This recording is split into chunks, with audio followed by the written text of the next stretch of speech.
pengertian buku kesehatan ibu dan anak, Keputusan Menteri Kesehatan Republik Indonesia 284-Menkes SK /3/2004 tentang buku KIA menyatakan buku KIA merupakan alat untuk mendeteksi secara dini adanya gangguan atau masalah kesehatan ibu dan anak.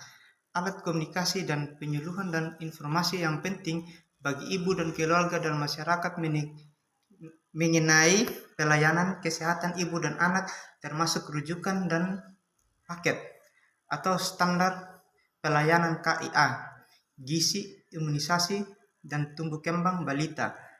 Kementerian Kesehatan 2016. Manfaat buku kesehatan ibu dan anak. Ayat 1. Sebagai media komunikasi, informasi, dan edukasi. Buku kesehatan ibu dan anak atau KIA merupakan media KIE yang utama dan pertama yang digunakan untuk meningkatkan pemahaman ibu, suami, dan keluarga atau pengasuh anak di panti atau lembaga kesejahteraan sosial anak akan perawatan kesehatan ibu hamil sampai anak usia 6 tahun. Yang kedua, sebagai dokumen pencatatan pelayanan kesehatan ibu dan anak. Buku kesehatan ibu dan anak atau KIA selain sebagai media KIA juga sebagai alat bukti pencatatan pelayanan kesehatan ibu dan anak secara menyeluruh dan berkesinambungan yang dipegang oleh ibu atau keluarga. Oleh karena itu, semua pelayanan kesehatan ibu dan anak, termasuk imunisasi atau SDIDTK, serta catatan penyakit dan masalah perkembangan anak harus tercatat dengan lengkap dan benar. Kondisi umum kesehatan ibu dan anak di Indonesia. Keberhasilan pembangunan pada sektor kesehatan ditentukan berdasarkan indikator AKI dan AKB. Hal ini juga menggambarkan kualitas ibu dan anak di Indonesia. Tingginya AKI, AKBA, dan AKB termasuk tantangan paling berat untuk mencapai MDGs. MDGs merupakan komitmen nasional dan global dalam upaya lebih menyejahterakan masyarakat melalui pengurangan kemiskinan dan kelaparan, pendidikan, pemberdayaan perempuan, kesehatan, dan kelestarian lingkungan yang tercakup dalam 8 goals dan ditargetkan tercapai di tahun 2015. Berbagai upaya dilakukan untuk menurunkan kematian ibu dan anak, tidak terkecuali peningkatan akses dan kualitas pelayanan melalui peningkatan kapasitas tenaga kesehatan, termasuk bidan, jaminan kesehatan, dan meningkatkan outreach pelayanan utama bagi daerah yang sulit akses. Ini menurut Permenkes nomor 97 tahun 2014 tentang pelayanan kesehatan masa hamil, persalinan, dan sesudah melahirkan, penyelenggaraan pelayanan kontrasepsi, serta pelayanan kesehatan seksual adalah bukti kesungguhan pemerintah dalam peningkatan pelayanan kepada ibu dan anak. Penurunan kematian dan peningkatan kualitas ibu dan anak, utamanya neonatus, mencapai hasil yang diharapkan seiring dengan peningkatan pelayanan antenatal dan pertolongan persalinan oleh tenaga kesehatan. Dari hasil SDKI 2007 dan SDKI 2012, capaian cakupan antenatal, persalinan oleh tenaga kesehatan, dan cakupan pelayanan neonatus adalah dari 66%, 46%, dan 43,9%, menjadi 95,7%, 83,1%, dan 48%. Selain itu, data menunjukkan bahwa kematian ibu dari 228 per 100.000 kelahiran hidup menjadi 359 per 100.000 kelahiran hidup, dan bayi 34 per 1.000 kelahiran hidup menjadi 32 per 1.000 kelahiran hidup. Dengan melihat data ini, maka dapat dipastikan, walaupun bukan satu-satunya, namun kualitas pelayanan baik antenatal maupun pertolongan persalinan dan pelayanan nifas serta kunjungan neonatal menjadi hal krusial yang harus diperbaiki. Tidak hanya terkait dengan kematian, namun juga kondisi ibu dan anak dikaitkan dengan kualitas hidupnya. Diharapkan Semua ibu sehat baik fisik dan mental diawali sejak masa remaja sehingga dapat menjalankan fungsinya dengan maksimal. Demikian pula anak lahir sehat, tumbuh dan berkembang sesuai dengan potensi yang dimiliki. Upaya meningkatkan kelangsungan dan kualitas hidup ibu dan bayi. Upaya meningkatkan kelangsungan dan kualitas ibu dan anak dilakukan dengan pendekatan yang menekankan bahwa upaya promotif dan preventif sama pentingnya dengan upaya kuratif dan rehabilitatif pada tiap siklus kehidupan dan pada tiap level pelayanan. Kualitas pelayanan ini didukung oleh SDM, kesehatan yang kompeten dan patuh terhadap standar, kesiapan fasilitas pendukung, pelayanan lainnya di samping biaya operasional, dan supervisi fasilitatif yang terus-menerus. Artinya, pelayanan yang diberikan pada siklus kehidupan yang dimulai dari prakonsepsi, kehamilan, persalinan, nifas, bayi, balita, anak prasekolah, anak sekolah, remaja, dewasa, hingga lansia. Artinya, penataalaksanaan yang meliputi tempat pelayanan dan level pencegahan, integrasi program, pembiayaan dan stakeholder terkait serta peran dari profesi dan perguruan tinggi. Kematian ibu disebabkan oleh penyebab langsung obstetri, yaitu kematian ibu yang berhubungan dengan komplikasi kehamilan, persalinan, dan nifas, hipertensi pada kehamilan 32%, komplikasi puerperium 31%, perdarahan postpartum 20%, lain-lain 7%, abortus 4%, perdarahan antepartum 3%, kelainan amnion 2%, dan partus lama 1%. Penyertaan tidak langsung yaitu kematian ibu yang disebabkan oleh penyakit dan bukan karena kehamilan dan persalinannya.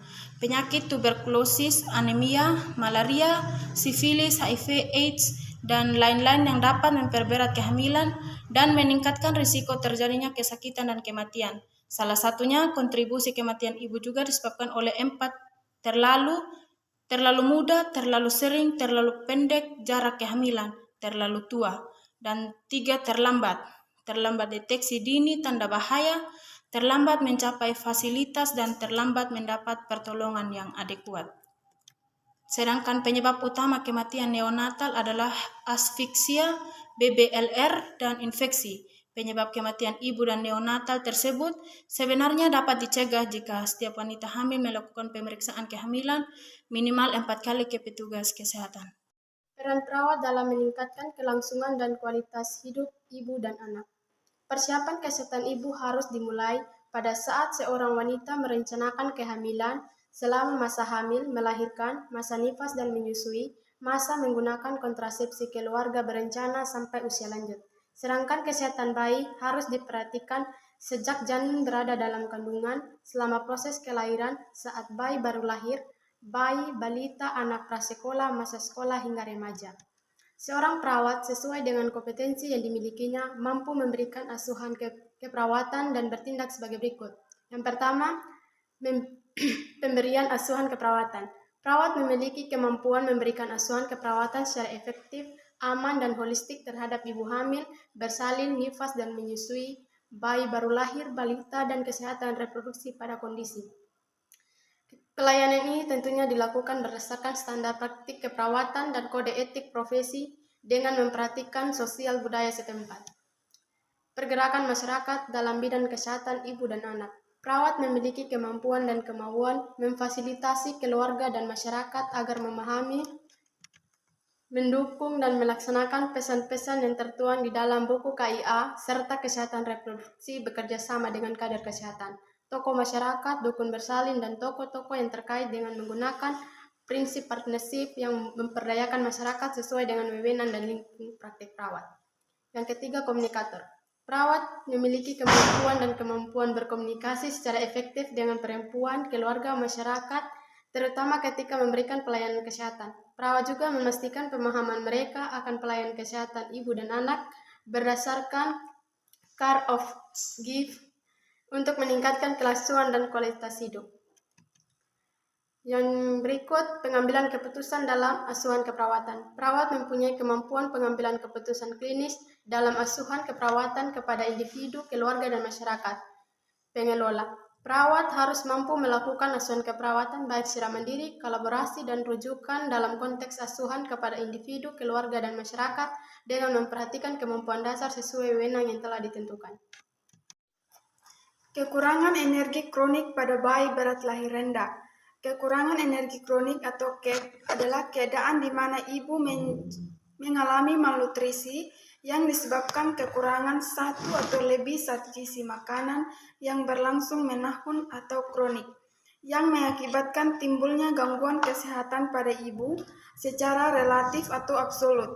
Dampak kurang energi kronik atau KEK terhadap ibu diantaranya menyebabkan risiko dan komplikasi pada ibu, diantaranya anemia, pendarahan, berat badan ibu tidak bertambah secara normal, dan terkena penyakit infeksi.